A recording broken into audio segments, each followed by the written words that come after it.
Assalamualaikum warahmatullahi wabarakatuh. Perkenalkan, nama saya Wildan Beril Rifai. Saya dari kelompok 1. Di sini saya dan anggota kelompok lainnya yang namanya terlihat di layar akan mempresentasikan tentang materi gangguan ansietas yang mencakup gangguan panik dan fobia. Dan yang selanjutnya yaitu saya akan menjelaskan definisi dari gangguan panik. Gangguan panik mencakup munculnya serangan panik yang berulang dan tidak terduga. Contohnya seperti jantung yang berdebar-debar, nafas cepat, nafas tersengal, atau kesulitan bernafas. Banyak mengeluarkan keringat dan terasa lemas pun bisa menjadi contoh dari gangguan panik. Dan selanjutnya ada ciri-ciri gejala panik. Yang pertama ada jantung berdetak lebih cepat. Yang kedua ada berkeringat. Ketiga gemetaran. Keempat sensasi sesak nafas atau rasa tercekik. Yang kelima perasaan tersedak. Yang keenam terasa nyeri di dada dan tidak nyaman. Yang ketujuh mual atau sakit perut. Yang kedelapan ada perasaan pusing. Yang kesembilan menggigil atau sensasi panas. Yang ke-10 ada sensasi geli. Yang ke-11 ada perasaan tidak sadar. Yang ke-12 takut kehilangan kontrol atau menjadi gila. Yang terakhir ada takut mati. Dan selanjutnya adalah kriteria diagnostik dari serangan panik itu tersendiri. Sebelumnya serangan panik adalah sebuah gelombang ketakutan yang sangat kuat atau ketidaknyamanan instan yang akan mencapai puncaknya dalam hitungan menit. Biasanya berdurasi selama 4 menit atau bisa lebih. Setidaknya satu serangan telah diikuti dari 1 bulan atau lebih. Yang pertama, cirinya ada khawatir tentang panik, tambahan atau konsekuensinya. Seperti kehilangan kontrol, mengalami serangan jantung, dan menjadi gila. Itu bisa termasuk dari kriteria diagnostik serangan panik. Dan yang kedua, ada perubahan perilaku maladaptif yang signifikan terkait dengan serangan tersebut. Contohnya perilaku yang dirancang untuk menghindar serangan panik, seperti menghindari latihan atau situasi yang tidak biasa lainnya. Segitu saja materi yang bisa saya sampaikan. Materi selanjutnya akan disampaikan oleh rekan saya, yaitu Putri Erlangga Santika. Materi selanjutnya akan disampaikan oleh saya, Putri Erlangga Santika. Yang pertama, gangguan ini tidak disebabkan oleh efek psikologis suatu zat atau kondisi medis lainnya.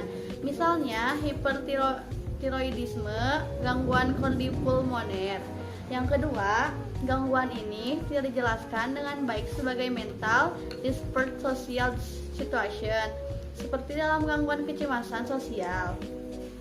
Sebagai respon atas situasi atau objek fobia tertentu, seperti dalam fobia spesifik, sebagai respon atas obsesi, seperti pada obsesif kompulsivme disorder, sebagai respon atas ingatan event traumatik, seperti pada gangguan stres pasca trauma, atau sebagai respon untuk pemisahan dari abstainment figur, seperti dalam spartition anxiety disorder. Yang kedua ada gangguan fobia. Kata fobia berasal dari bahasa Yunani, yaitu phobos, berarti takut. Takut adalah perasaan cemas dan agitasi.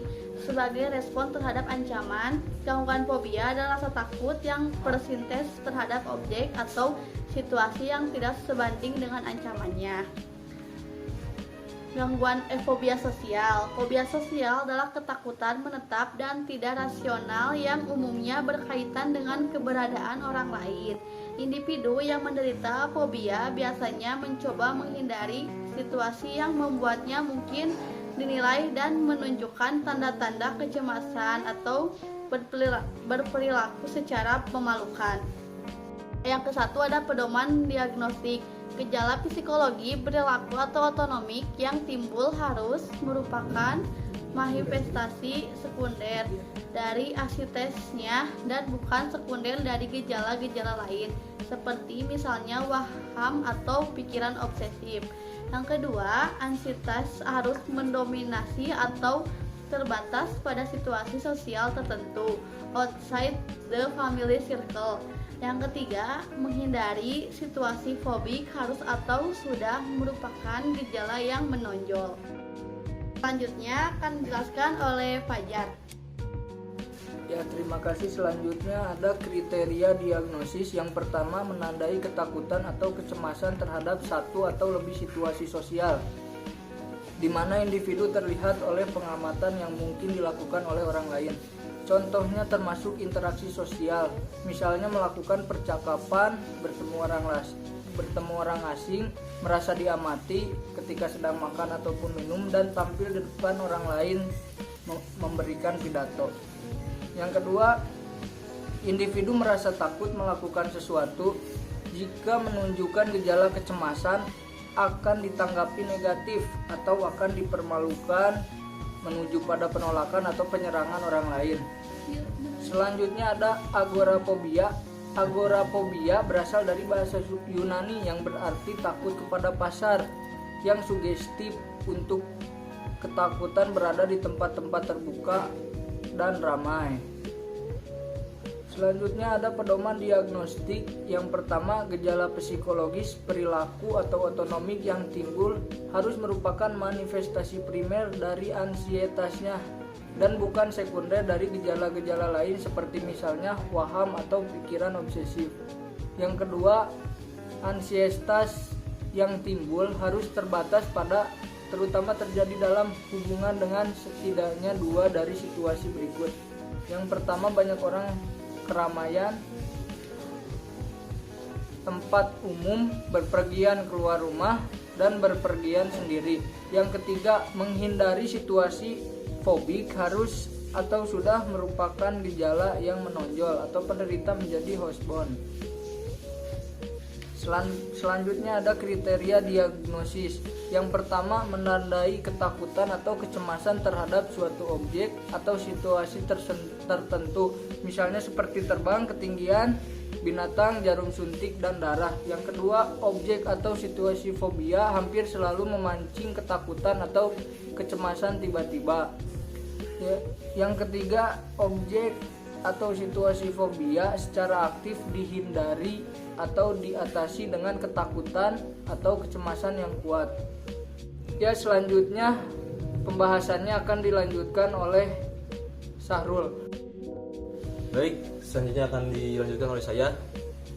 Nomor 4 dari bagian kriteria diagnosis dari agorafobia. Nomor 4, ketakutan atau kecemasan itu tidak sesuai dengan bahaya sebenarnya yang ditimbulkan oleh objek atau situasi tertentu dan pada konteks kultur sosial. Nomor 5, ketakutan, kecemasan atau penghindaran tersebut berlanjut, biasanya berlangsung selama 6 bulan atau lebih. Nomor 6, ketakutan, kecemasan atau penghindaran menyebabkan gangguan klinis yang signifikan. Yang terakhir, nomor 7, gangguan tersebut tidak lebih baik dijelaskan oleh gejala dari gangguan mental. Selanjutnya ada teori psikoanalisis. Freud menyatakan bahwa fobia merupakan pertahanan terhadap kecemasan yang disebabkan oleh impuls ID yang ditekan. Kecemasan ini dialihkan dari impuls ID yang ditakuti yang dipindahkan ke objek atau situasi yang memiliki koneksi simbolik dengannya. Fobia adalah cara ego untuk menghindari konfrontasi dengan masalah sebenarnya, yaitu konflik masa kecil yang ditekan. Berikutnya ada teori behavioral. Teori behavioral berfokus pada pembelajaran sebagai cara berkembangnya fobia. Beberapa tipe dalam pembelajaran mungkin berperan dalam berkembangnya fobia dalam diri individu. Avoidance conditioning menjelaskan fobia dalam perspektif behavioral adalah reaksi atau respon avoidance yang telah dipelajari oleh individu. Baik, selanjutnya akan dibawakan oleh anggota yang lainnya. Saya Ahmad Bagi sini akan melanjutkan tentang materi sebelumnya, yaitu sekarang adalah formasi avoidance conditioning, yaitu dilandasi oleh dua faktor dan yang menyatakan fobia berkembang dari dua landasan pembelajaran yang saling berkaitan. Itu pertama adalah melalui classical conditioning. Seseorang dapat belajar takut untuk pada suatu stimulus netral, yaitu CS. CS itu sendiri adalah ketika seseorang melakukan sesuatu secara berpola terstruktur. Dan kedua ada seseorang dapat belajar mengurangi rasa takut yang dikondisikan tersebut dengan melarikan diri atau menghindari, yaitu yang namanya CS. Dan ada lagi di situ adalah teori kognitif, yaitu adalah pandangan kognitif yang mengenal kecemasan secara umum dan fobia secara khusus berfokus pada proses. Seperti manusia itu dapat berperan sebagai diatesis dan pikiran yang dapat membuat fobia menetap. Dan ada lagi kecemasan ini dikaitkan dengan kemungkinan lebih besar untuk menanggapi stimulus negatif, dan itu bisa dibilang menginterpretasi informasi yang tidak jelas sebagai informasi yang mengancam pada dirinya dan dia itu percaya dengan hal tersebut. Dan di sini ada lagi tentang faktor-faktor biologisnya yang mempengaruhi sistem saraf, yaitu yang bernama saraf otonom. Para orang yang mengalami fobia sosial seringkali merasa takut bahwa wajah mereka akan memerah atau berkeringat secara berlebihan di depan orang, padahal kenyataannya itu tidak terjadi. Dan ini adalah faktor umum, yaitu dan juga bisa dipengaruhi oleh faktor genetik seperti keluarga dekat, memiliki gen yang sama, dan memiliki kesempatan besar untuk saling mengamati serta memengaruhi sehingga dapat mengindikasikan peniruan langsung dari satu anggota ke anggota keluarga lainnya. Dan di sini ada lagi yaitu pendekatan psikoanalisis. Itu pada pendekatan psikoanalisis seperti hanya teori psikoanalisis yang memiliki banyak variasi. Yaitu ada juga seperti terapi psikoanalisis. Secara umum, semua penanganan psikoanalisis pada fobia berupaya mengungkap konflik yang diasumsikan, mendasari ketakutan ekstrim dan karakteristik penghindaran dalam gangguan ini. Dan sebenarnya ini masih ada lagi gangguan yang lain dan akan dilanjutkan oleh teman saya, yaitu Florence. Lalu penanganan selanjutnya adalah melalui pendekatan behavioral. Desensitasi sistematik merupakan terapi behavioral utama yang pertama kali digunakan secara luas untuk menangani fobia. Individu yang menderita fobia membayangkan serangkaian situasi yang semakin menakutkan sementara berada dalam kondisi relaksasi mendalam.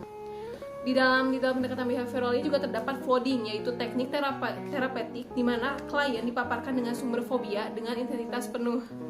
Rasa tidak nyaman ekstrim menjadi bagian tak terhindarkan menggunakan teknik ini, kecuali mungkin menjadi jalan terakhir bila pemaparan secara bertingkat tidak menimbulkan hasil.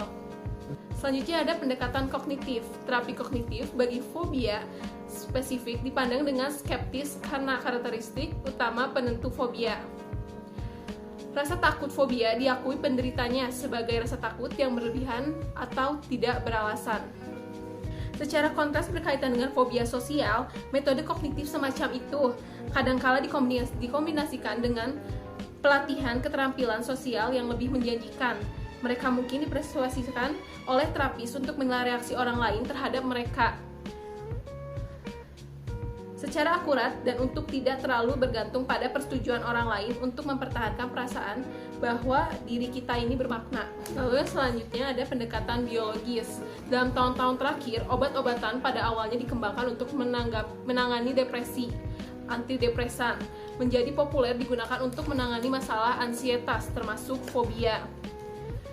Nah, tetapi penggunaan obat-obatan ini memberikan efek samping bila dikonsumsi dalam jangka waktu yang lama dan dosis yang berlebihan. Beberapa obat dapat menyebabkan ketergantungan dan kematian bila mengkonsumsi overdosis serta mempengaruhi pada berat badan juga. Setelah itu ada beberapa cara juga yang bisa kita lakukan untuk menghadapi fobia sendiri tanpa perlu melakukan penanganan kepada medis. Yang pertama itu adalah menghadapi ketakutan. Hadapilah rasa takut kalian satu langkah dan dalam satu waktu. Cara paling efektif untuk mengatasi fobia adalah dengan secara bertahap dan berulang kali menghadapkan diri pada apa saja yang Anda takuti, tetapi tetap dengan cara yang aman dan juga terkendali. Selanjutnya adalah juga membuat daftar, yaitu membuat daftar apa saja sih hal-hal yang kita takuti, seperti contohnya ketika kita takut dengan binatang tertentu atau kita takut dengan situasi tertentu, kita membuat daftar tersebut. Lalu yang ketiga adalah mengurutkan tingkatan-tingkatan ketakutan kita terhadap hal tersebut. Atur urutan daftar hal yang ditakuti dan yang tidak menakutkan hingga paling menakutkan bagi diri kalian sendiri. Kemudian, huraikan langkah-langkah yang diperlukan untuk mencapai tujuan agar kita bisa menghadapi fobia tersebut. Yang selanjutnya adalah lakukan tahap demi tahap.